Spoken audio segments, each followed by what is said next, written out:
Coming up on today's wrestling news, AEW Backstage reaction to Kevin Owens signing a new WWE contract. I'll tell you the real reason why he's keeping damn buns in that chair.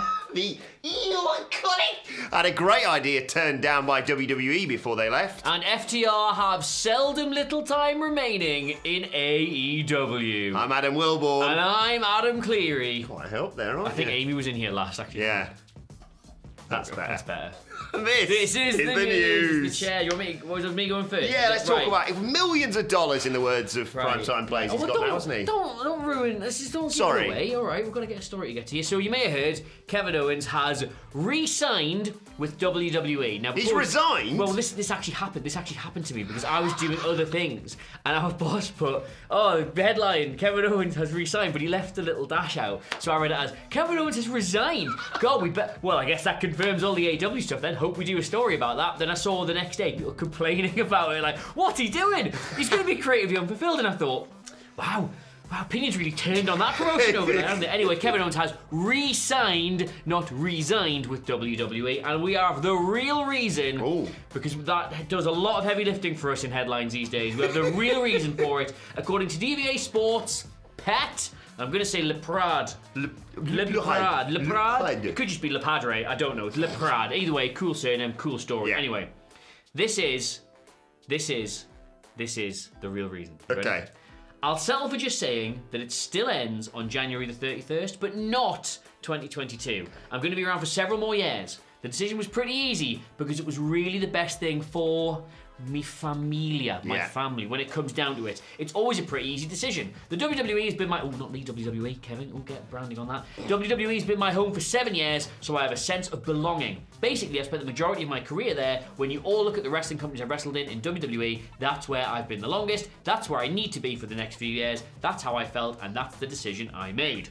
Now, there is also the other side of that story, which was that Dave Meltzer reported that he's getting $2 to $3 million a year. That'll do it. That'll turn your head, to be fair. Do you know what? There's a degree of cynicism in me adding that Dave Meltzer bit at the end there, implying that I don't believe him. I don't believe it's for his family, I just believe it's for money. I actually don't believe that about Kevin Owens. Kevin Owens is one of the most family-orientated wrestlers. He's principled. He has always said that he is aware that he only has a short time as a wrestler because the rest of his life with his family and with his kids is more important to him than bumping around on the road until he's in his 50s. So, you know what? I actually believe that. Yeah. However, I do think it's made considerably more believable by the $2 to $3 million. And, before you go piling into the comments section along all the comments saying that this is your favourite news duo, of course. You can say it's okay to say that. That's a Christmas present to us. I will point out, just because AEW have got unlimited money doesn't mean that they offered him the same amount. They may have said, you know what, we're going to say it's $1 million or now, basically. And he went, well, they're going to offer me $2 to $3 million. At the end of the day, I know people are upset about him staying with WWE. Hopefully, he'll get more, not Hulk Hogan-esque, but creative control, i.e. just do more Kevin Steen stuff in WWE. But, like you say, it's a small window these wrestlers have got. And also, just because he's signed with WWE now, doesn't mean he won't go to AEW later. Make that money. Yeah, exactly. Make that money. And that also links actually to my first story because, as you mentioned there, the news broke earlier on this week about him signing with WWE. And according to Fightful, no crap, just sap Sean Ross Sapp of Fightful. He paid you to say that? Yeah. Well, it's that and the AEW money that's keeping my head above water before this Christmas. But yeah, the backstage reaction in AEW is just lovely. They're all just very happy for Kevin Owens for signing a new contract. They're not angry at him for not coming to All Elite Wrestling. Anyone who knows Kevin knows his priorities are with his family first, so you have to be happy for him. He's 37 years old, but, you know, he still maintains a good relationship with many on the AEW roster, of course, and many of them now believe that when this next contract expires, which I don't know, I'm not exactly sure, would take him to about 40 years old, which, you know, is towards the end of a wrestling career, but still may have options to do sort of this stuff. Many people in AEW believe that when this contract runs out, when he's made that dollar ching stuff, he may well still go to AEW. I always like to channel the ghost of Shinsuke Nakamura's credibility here to point out that this is actually a really good move for wrestlers. A lot of people really don't like Shinsuke Nakamura's WWE career. Been some great moments, let's not mess about. But in terms of what he could have achieved, what people wanted him to achieve there, versus what he was doing in Japan. And what we always say is, that was his That was his art wrestling. Yes. He literally went and did critically acclaimed match after critically acclaimed match, put his body on the line, reinvented elements of pro wrestling, and then he went to the circus and became a multi-millionaire. Finn Balor did exactly the same thing. You ever wonder why these incredible wrestlers are more than happy to do the WWE game, more than happy to go, I'm going to flop around on the floor like a salmon and my music's going to play? Oh well, cool. That'll be $1 million, please. Can't wait to buy that summer house. I think completely agree. Now, I think the interesting thing comes when it's like an up-and-coming wrestler. If they're, 25, 30 years old, and they've got that sort of fork in the road opening out in front of them, whether they decide to go to AEW. How old? Who can still 25 to 30? Something like that. I know, don't think about it too much if you or I. But when they've still got their life ahead of them, basically, it's really interesting because AEW can sort of financially match WWE if they choose to. But, like you say, when you're an AJ Styles, for example, and I'm sure he could have many spectacular matches within AEW, he's still doing great stuff in WWE. He's one of the few people who was like big in another company that they brought in and actually, got behind and put the world title on. And he just gets to hang around with Big Jord and do tag team stuff and get paid lots of money. Yeah. Fair play. Yeah, good for them. Yeah. Think we want to be presenting wrestling news videos? Business to be run. Right. Speaking of business, FTR. Ooh. You remember that? I was confused. I remember distinctly being sat in a bar with somebody who was now quite high up in AEW who told us that initialisms were out. He thought initialisms were dead in wrestling. And now we can't move for doing a story on FTR, MJF or whoever in AEW. Mm-hmm. Yeah, I just think that's interesting. HFO, that's another one. Holy Family Office. Yeah, HOOK. It goes on and on and on. Anyway, FTR have been doing an interview. Now, if you've been enjoying their run in AEW, well, savour it, my friends, because it's not the end-all, be-all of their careers. Ooh. Speaking on wrestling with Brandon F. Walker, and the write-up is from Wrestling Inc., so thank you very much to Wrestling Inc. Which one said it? Dax Harwood said that he and Cash have several goals they want to accomplish in 2022 that aren't necessarily all just in AEW. I've got a quote for you. There's a difference between having great tag team matches and being a great tag team. I think 2022 going forward, we can be in that same conversation with Arn and Tully, Midnight Express and the Rock and Roll Express. That's my goal for 2022 because we don't have very much longer on these current contracts. Ooh. I don't know what's going to happen from there, but we have a short amount of time to accomplish the things we want to accomplish, like winning the IWGP Tag Team Championships, obviously becoming 2-time AEW Championships, hopefully WCPW get back on the road and we can be Tag Team Champions then. I made that last bit up to entertain you all, but the rest of it's all true. Yeah, I mean, it makes a lot of sense. They've done a lot in AEW. I feel like they should have done more. They're one of my favourite tag teams over there, but other tag teams have been prioritised ahead of them, obviously. Other tag teams are available. Yeah, they've worked with, the Young Bucks, Lucha Bros, the list goes on and on.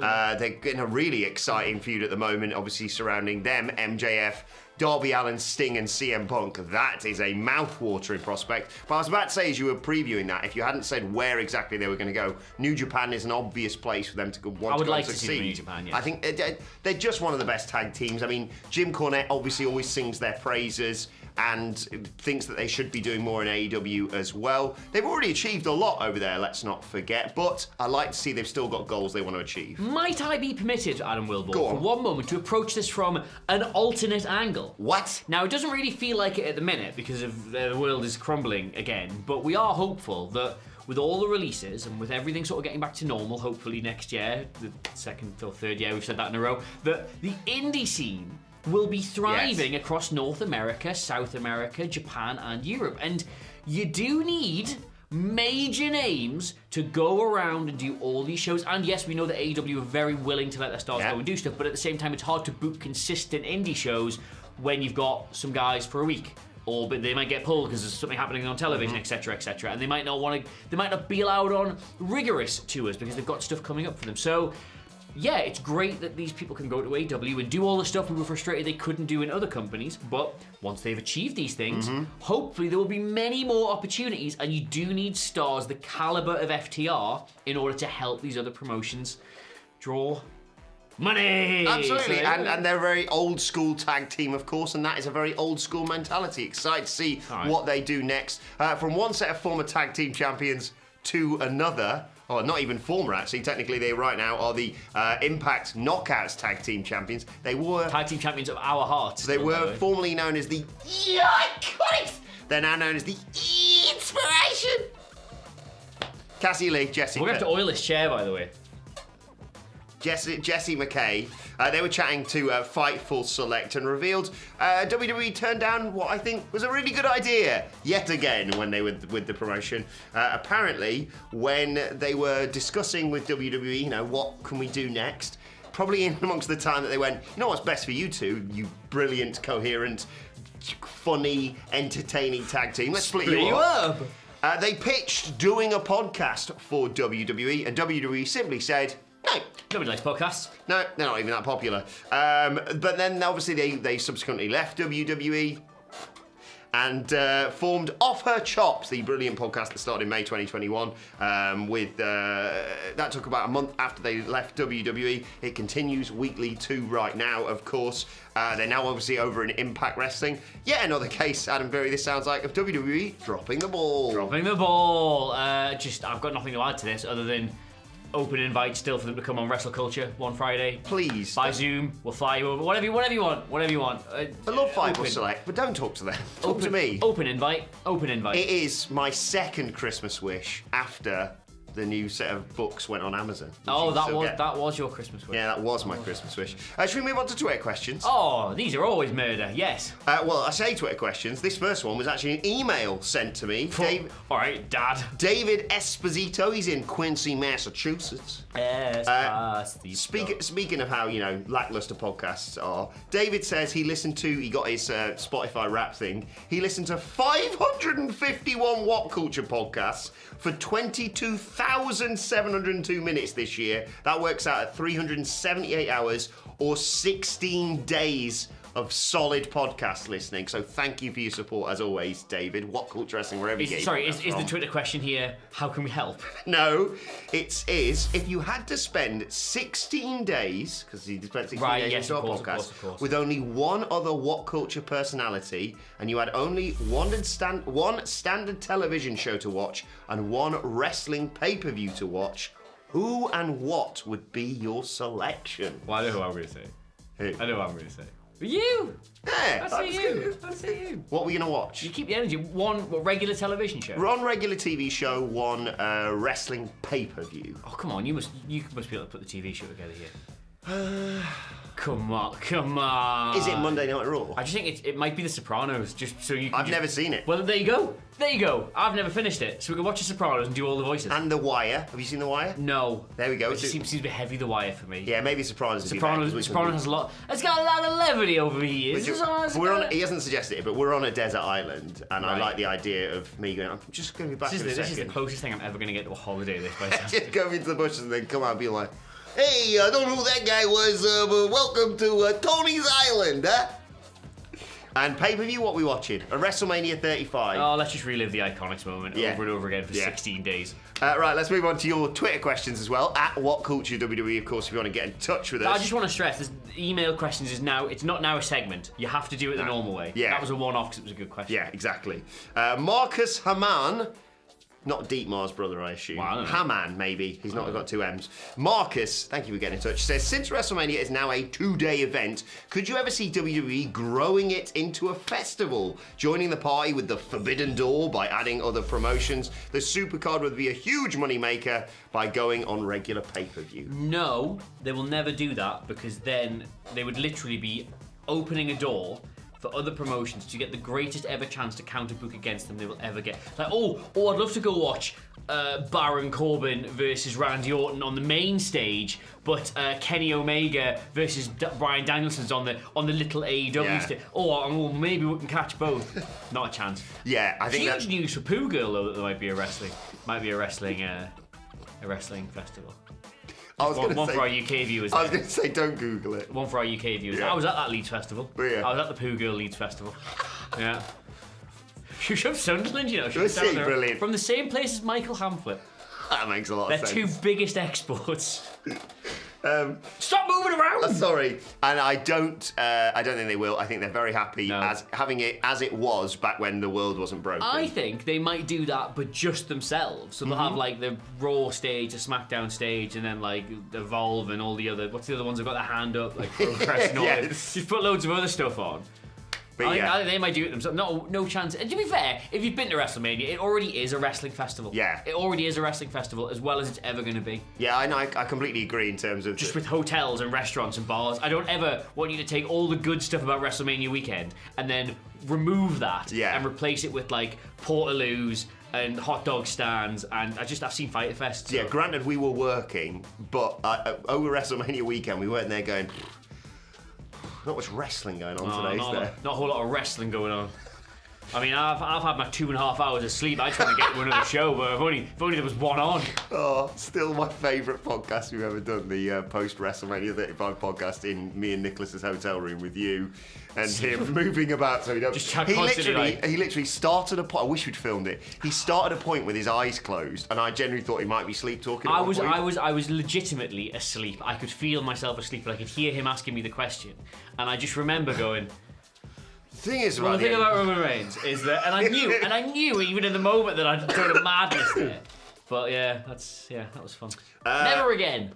International questions coming in today. I apologise in advance if I butchered the name. Questions international.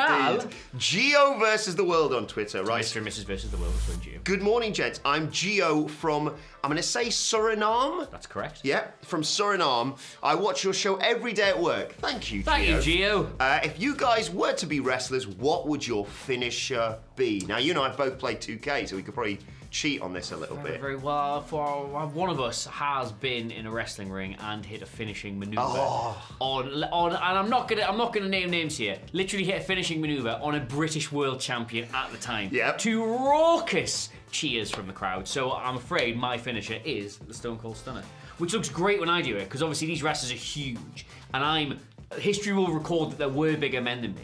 But I've got an incredible leap from all those years playing in goal, so I can't get all the way up to stunner height. I've seen good and bad stunners in those stunner parties, and I'm slightly terrified that I'd just be like you would be a God-loving Dave Bradshaw, just shuffle around, sit down, legs out job. You'd be a Bella Buster. I still remember I'd only just started working for WhatCulture about a day before. I was at one of the shows, and a former WhatCulture employee now was going out to do the stunner party and said, "Why didn't you come with us?" You were too scared. Yeah, because everyone had been like, "Oh look, there's Cleary, there's Phil, there's Jack, there's whoever." I just want to clarify at that point, I don't think anybody was there's Cleary.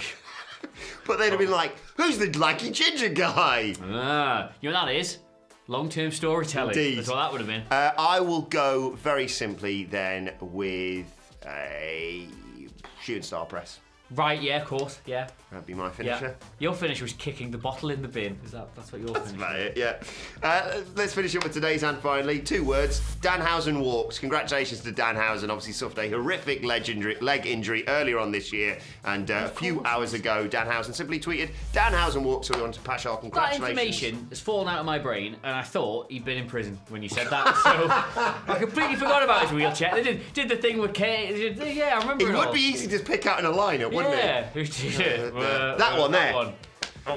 So congratulations to Danhausen. Wish you well in your recovery, of course. Let us know your thoughts on that and all of today's news stories in the comments section below. Don't forget to like, share and subscribe. Still time to buy a lovely WhatCulture wrestling t-shirt for Christmas. Little stocking filler. Down the bottom here. I keep dropping it out of my hand. Little stocking filler. Nice for everybody. Shipping where, Wilborn? Worldwide! I really forgot the website there. Website's on the back as well. Website's on the back. That's good, isn't it? That's good. That. So people know where you got it from, even though I can't. Down the bottom. At WhatCulture WWE, if you want to send us thoughts, Twitter questions, anything like that, you can follow him on Twitter at... Yeah, at Adam Cleary. And just a heads up, CLERY. It's me all next week. I haven't got any time off over Christmas because somebody had to be here and Captain goes down with a ship, doesn't he? So I had to stay here. So me and you are all next week. It's meant to be me and Hamflet, but might not be. We'll see. You might have news all next week, all the way up to Christmas Eve, of just me going, well, I don't know who this is, but it seems like quite a big deal, so that'll be fun. You can follow me at Adam Wilborn. Merry Christmas, Happy New Year. See you in 2022. Follow us all at WhatCulture WWE. But for now, my thanks to Adam Cleary. Go and get your booster jabs. Yeah, I'm a booster. Thank you for joining us, and we will see you soon.